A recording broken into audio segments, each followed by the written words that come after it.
You mentioned earlier that you eventually moved from a self-hosted deployment to a cloud-hosted solution. Can Mhm. you tell us a little bit more about that? What drove the decision, and what did it unlock for your team? Yeah, for years we had our own hosted solution, and that allowed us to do some things that, again, I don't think that y'all necessarily intended to be done. It allowed us to have some direct integration into code base and do some things. We moved to cloud 6 or 7 years ago, and really the goal was to get off of our own infrastructure and hosted environment, which carries its own overhead and liability, right? Frankly, Mhm. uh, we were looking to eliminate all of our hardware and infrastructure management. But really operationally, we were looking for a way to extend our platform, integrate with our Azure environment that we had moved everything to.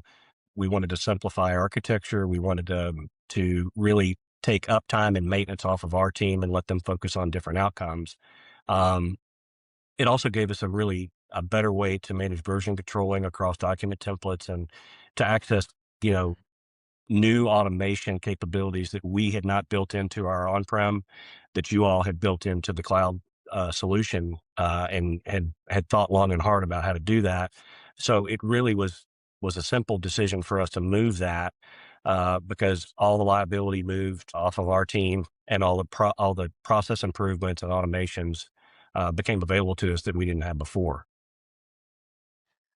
So, what kept you on premises so long? Did you have any concerns or worries about transitioning? Yeah, I mentioned that we had customized our instance over the years, and we have a lot of templates and workflows and integrations that we had built out, kind of bespoke to our needs, and we were Mhm. really primarily concerned about, could we migrate that, right? Would that survive a migration intact?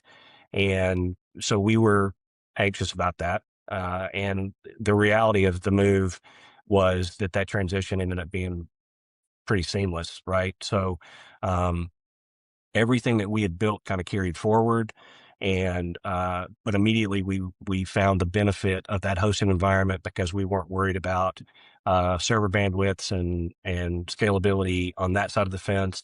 And it just reinforced for us the partnership between you know MHC and 2Com and our long-term partnership in providing the solution for our clients.